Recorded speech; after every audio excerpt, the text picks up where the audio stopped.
أعوذ بالله من الشيطان الرجيم. بسم الله الرحمن الرحيم. اليوم الجمعة شهر 4 2025. الناس تخلي بالها يا جماعة، بالمناسبة الحرب كانت دعم سريع وجيش، ولكن الآن الحرب أصبحت حرب مصيرية بصورة واضحة، وتغيرت فيها الأساليب بصورة غير عادية. ولو ملاحظين الفيديوهات اللي بتطلع في دارفور ومن كردفان ومن أمدرمان ومن مناطق تانية، وخاصة كردفان ودارفور، طيلة الفترة الماضية ما في خطابات جماهيرية، ما في حشود. الزول الدار الدعم السريع بيركب مواصلات ولا بيركب أي شيء وبيمشي حيدة وبيمشي الخرطوم. وكثير من الناس بيفتكروا إنه الحرب دي القدر اللي حصل من الجيش على الدعم السريع، والدعم السريع كان بيصرف من راسه إلى أن شان العصا من الجيش وطرد الجيش من الخرطوم محل القيادة ومحل القصر الجمهوري. كثير من الناس بيفتكروا انه كانت دوسه دي دوسه اخوان، والناس لما يتداوسوا في البيت الاخوان البيت ما بشلعوا، ولا الاب والام بيصطفوا فقط. مرات في اللحظه دي بيحاولوا انه يعملوا توافق، او الحاجه البلد الصغير بيحاولوا انه يضغطوا عليه انك تحترم اخوك. ومرات الزول الكبير يقول لك ده اخوك الاصغر منك، لكن ناس البيت ما بخربوا البيت. كل الناس كان بيفتكروا ان الحرب دي بيجي يوم من الايام الاشعلوها هذين بيبقوا ناس عندهم عقل وعندهم ضمير وعندهم إنسانية وعندهم وطنية، ويحلوا الإشكال ده وينتهي في الدعم السريع والجيش، وبالدمج ولا بالربط ولا بالعصر ولا باللبكان. المهم المشكلة تنحل. وزي ما معروف إنه الجيش صاحب انقلابات وصاحب قدر، رئيس الجمهورية المعاه بينقلب فيه، وأخوهم المعاهم هم زي المنافعين طبعا يشموا فوق ريحة الدم بياكلوا، لأنه أصلا التفصيل حقه مفصله من الإنجليز، يعني شغل اسمه قوة دفاع السودان، وكان قبل كده ده البازينجر. فمصممة على القدر، ومصممة على أنك أنت ممكن تاكل أخوك في أي لحظة. النزوة دي والتدريب ده الآن وصل مرحلة آخرة، والخطابات طلعت من البرهان ومن ياسر العطا ومن القيادات كثير جدا في الجيش، وظهرت المسألة القبلية ظهور الشكرية بصورة واضحة، وظهور قبائل ومناطق، والخطاب بقى عنيف ضد يعني أهل القرب، وإلى أن حصل قانون الوجوه الغريبة. وكلام البرهان واضح ما فيه لبس، أكثر من خطاب بقول ما بصالح ولا بشوف إنه أنا رئيس للدولة والناس ديل إلا أكملهم، وأكملهم دي معناه هم وحواضنهم. يعني أي غرباي ما مشلخ من شلوخ الجدود البرهان. السياسة حقتها بالحرب دي إنه إبيتهم طيران ضرب كل شيء، ما في صلح ما في أي شيء إلا الإبادة. والإنسان لما تصل لمرحلة إنه حياتك دي ذاتها مربوطة بوجودك ودفاعك عن نفسك أو حتقتل، الكلام ده الناس حسوا بصورة واضحة بالمناسبة، وكان يعني كان خجول في البدايات. لكن لما حصلت انسحاب الدعم السريع المدني، هناك ما قتلوا رماطابي ولا قتلوا جعلي ولا قتلوا الشاقي في مدني. لما تم الانسحاب برضه من الخرطوم، القبائل دي ما في زول قتل منها ولا سألوها ولا بطاحين ولا جموعية، ولا القتل فقط لأهل القرب. فيا داب ناس القرب أو أهل القرب بصورة واضحة راسهم ده فتح.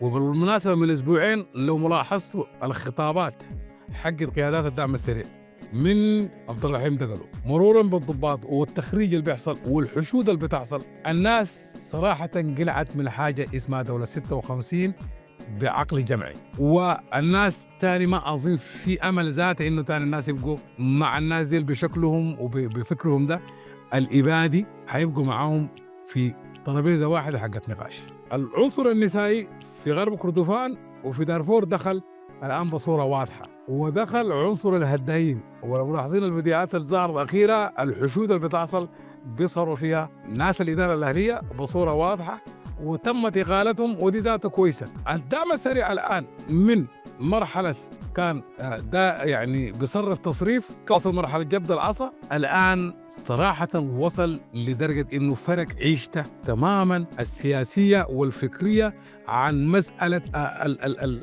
القعاد مع البرهان ولا القعاد مع الكيزان. دي خلاص على ما أعتقد شكلها اتقفل. وحتى الدعم السريع إذا حاول إنه يوقف الحرب بمفاوضات زي القش الزمان، هو ذات الدعم السريع حيلقى معارضة غير عادية، والوضع حيطلع من يده، لأنه الناس وصلت لمرحلة وصلت النفس أبت النفس. الغريب والعجيب في الأمر إنه الخرطوم هي كانت مسرح أحداث، ولأن الخرطوم فيها الإذاعة والتلفزيون وفيها السفارات كان وفيها الوزارات وشنو وشنو. كثير من الناس بيفتكروا إنه الخرطوم في الحرب دي الخرطوم الزمان، لا وين دي خلاص أصبحت الخرطوم أصبحت بالمناسبة هي وحلة حق الشوفر واحد، ما عندها قيمة، منتهية تماما.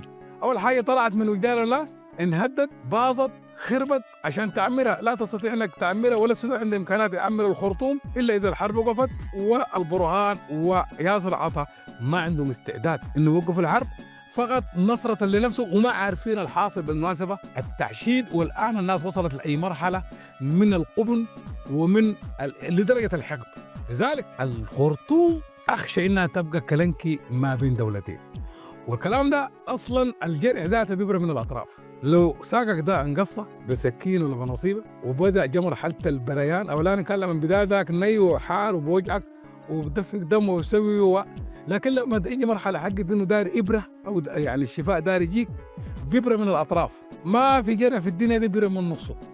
فالظلم اللي حصل للغرب وللمهمشين بصورة واضحة الآن بدأ يتعافى من الأطراف، ولذلك المدن من نيالا وزالنجي والمناطق دي ونيالا ذاتها بصورة خاصة، لو شفتوا طريقة البناء البادية تحسوا إنه الوضع تاني. الخرطوم كان قامت ولا ما قامت ما في زول تاني مفكر فيها ولا حيفتح لها مجال، إلا إذا المحنة بقت واضحة وقالوا أنو تجيبوا المحبة بتجيب الضبة.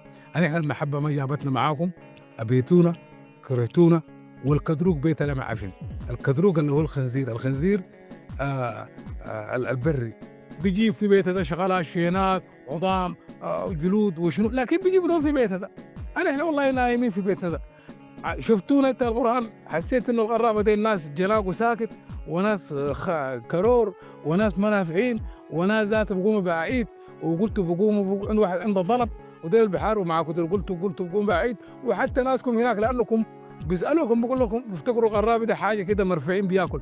يا أخي خلاص ما بيتونا شينين وكعبين وقلت دار انت بيدونا عبادة ما بتقدروا علينا، لكن يا أخي خلاص انفكوا مننا ويعمنا نفك منكم. أصلا حدود السودان دي سوا ساكس بيكو ده مشاكل. خلاص يا أخي انت كمان اقطع على كيفك اقطع، لكن بالناس عشان تعرف ان الحدود كردفان المويلح من الآن خدتها حلقة في أضانك. ومناوي جاكم مناوي قاعد معاكم ده ظهر لكم خرطة، الخرطة ظهرت دي خرطة صحيحة، دي خرطة دارفور. أول مرة مناوي أصدق في حياته دي، الخرطة القاعدة في خلفيته دي حق دارفور، لكن مناوي ما عنده حاجة يشتغل في دارفور، مجرد زول طنباري ساكت. الآن الدولة بدت أول جرع بدأ يبرأ من الغرب، عشان تعرفوا أنتوا يا ناس الشرق مجرد محطة ساكت أو لكوندا حقت برهان من الحرب بدت، ما بدأ عندكم أي مشاريع، وهسي داير بقت مناطق أهلها ما يتصلها الحرب، وده بيعتبر نصر لهم.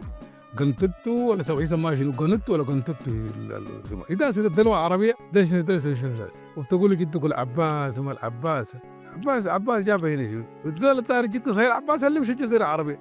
أنا عندي جزيرة ما عندنا شغلة مع عباس، أنا فارغة وسوداني جاي من تشاد جاي من باركونا فاسو جاي من أتو، المهم قاعدين في أفريقيا دي اللي انقسمت الأخدود ذاتها قسمها شر فصلها من العالم ده، فصلها من العرب. الأخدود ذات أفريقيا العظيم حق البحر الأحمر فصلها. الزلمه جد العباس وشايف رقبته هو كله عربي، ولما نمشي هناك اصلا بيروحوا لي بالنائز في هناك ويقول له يا رجال هذا السوداني الدول الدار جدا اللي يمشي يشوف جدا هناك، واللي يقدر يمرق قطعه واحده او محل شال جد العباس هذا رابط الناقه حقته ولا شنو، اللي يمشي يقدر يقول السعوديين انا جيتكم هناك وجد العباس جدكم العباس هنا كطاطيب. عموما الحرب الان بدات حشود وبدات التعبئه بصوره واضحه، والنار يوم تولعها ابقى قدورها والدفاها. احنا حيين ميتين متاكدين باللي شفناه وشايفينه قدامنا، واستفسال عيالنا استفسال شبابنا الورانا بيجي بيعيش في امن وامان بعيد من سيطره القبائل المعروفه، قبائل دوله 56